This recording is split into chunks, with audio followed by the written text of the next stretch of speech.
up to the Patuxent, and on June 7th was obliged to retreat further up the river as the British came after him, frigates and schooners, barges and gunboats. Barney retired into St. Leonard's Creek, and this is his plan of the creek. To the left is the lower creek, that's Jefferson Patterson Park on the right of that part, and Peterson Point, or Patterson Point, or Pattison Point. And Barney was blockaded in. He made his headquarters at the headwaters of the creek at St. Leonard Town, created in 1706, the second town created under that name, and made his defense there. The British frigates couldn't get in the shallow creek, and Barney couldn't get out.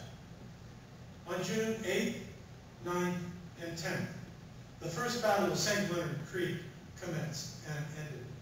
The battle consisted of 2 stages every day. The British would come in the morning, attack him, Barney would drive them back.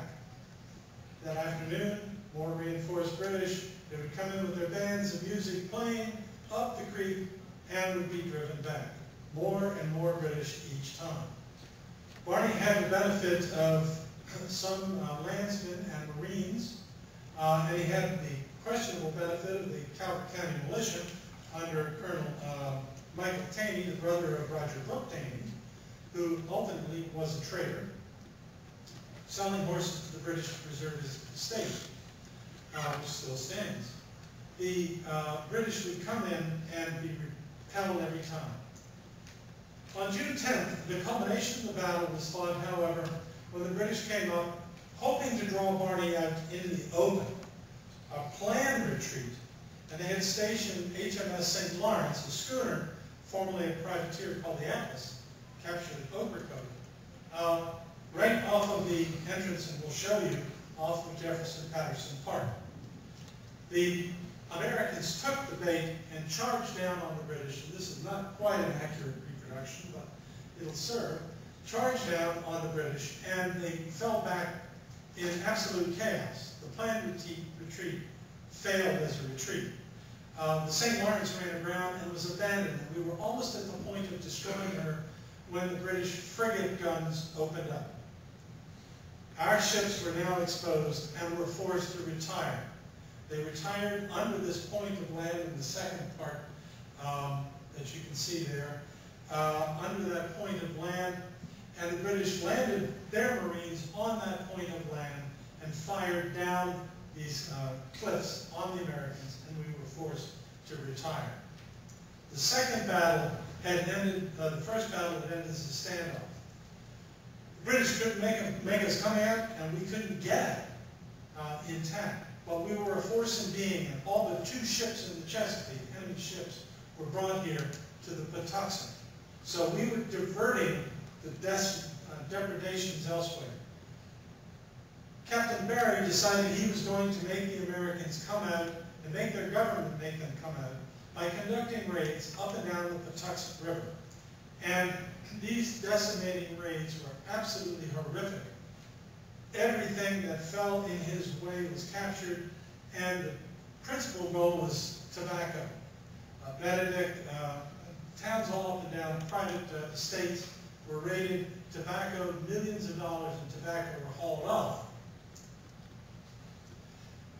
And it had its effect. Commodore Barney was directed to break out or destroy his fleet, one of those 2 things. And he was given 2 regiments, the 2 U.S. regiments, under the command of Colonel Carberry, who throughout this war seemed to be never where the battle was. He and Barney fought all the time. And, but he had these 2 regiments for a very short time, did a forced march in a day and a half from Baltimore to St. Leonard's. And on the evening, this evening, 195 years ago today, they arrived and planned an attack on the British by land and sea. At this point, you pictured here on Jefferson Patterson Park, was to be built a battery under the direction of a fellow named Decius Wadsworth, and that battery consisted of flotillarmen and U.S. Marines. That battery would open up at 4 a.m., just at the same time that the Americans' flotilla would descend the creek and attack the frigates. The pre-dawn attack did not go off quite as scheduled. Barney was behind because Wadsworth said, well, we're not going to quite finish this battery in time, so take your time. And so Barney did. At 4 a.m., the batteries opened and the British frigates were totally surprised. The British frigates were obliged to haul themselves over on their spring lines and fire up the slopes. And they did decimating damage. The U.S. Army is on the plains to the rear of the batteries. And at that moment, the shots are going over and falling into the Army. At that moment, Barney comes down. And while the British ships are like this with their water lines exposed, he comes in almost level with the water and sends 2 British frigates off in sinking condition. The British, in the meantime, then sent rocket barges around the flank of the American line. And that move with their rocket barges, even though they didn't fire anything, sent the U.S. Army hightailing it out of there without firing a shot. But the frigates had retreated to Point Patience and were in sinking condition. At that moment, Barney realized that he could escape. And this is what he said. Thus we have again beat them in their rockets, which they did not spare. And so on and so on and so on. It was an American upset. We escaped up the river. But on July 2nd, the British got their retribution. They came into St. Leonard's, to the ancient town of St. Leonard Town, which is, that's Route 4, Pennsylvania Avenue, extended actually, going right through the town, and destroyed the entirety of the town. The destruction of St. Leonard's resulted in, we have another St. Leonard's today. The blockade was maintained, but Barney had escaped up to Benedict and then to Nottingham in Prince George's County, which became a Navy base for a month. The consequence of this was that the British now had free rein on the lower river. And under a new commander, a fellow named Joseph Norris of HMS Severn, they conducted raids in Calvert County, Charles County, and St. Mary's County with impunity. And every time they landed, the American militia, the Calvert County, St. Mary's, and Charles County would hightail out of there, except that one skirmish at Benedict. The consequences of this was, at this time, the commander, the British commander, Admiral Cockburn, knew that he had just learned that the war in Europe was over. Napoleon had been defeated, and an army was coming here.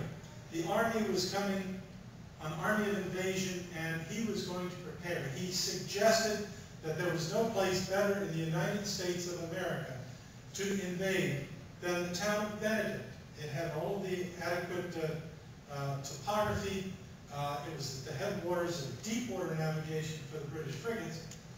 And he was going to convert diversionary raids in southern Maryland and in Virginia, and began to draw American attention to the Potomac, the obvious avenue of invasion.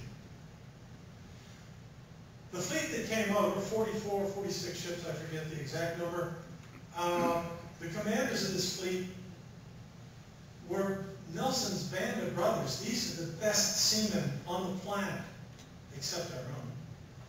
And they were commanded by General Robert Ross. The army was commanded by General Robert Ross, one of the Duke of Wellington's acolytes, one of the best field commanders. And he was bringing an army of 4,500 men, which were called Wellington's Invincibles because they had defeated Napoleon. The avenue of invasion was up the Patuxent, the back door. The important thing is that they were using Barney's flotilla as the excuse for that fleet being there. The Americans fell for it. Diversionary feints went up the Chesapeake and up the Potomac, all with objectives, but the real avenue was up the Patuxent. This is a copy of the first map drawn by Captain Norris, and up to the far right here you can see Benedict. There's a little island out there that's not there now, and that was as far as they could go with the big ships, but they had 40-some barges that were armed. They landed at Benedict unopposed, marched up in tandem with the fleet of gunboats to Nottingham.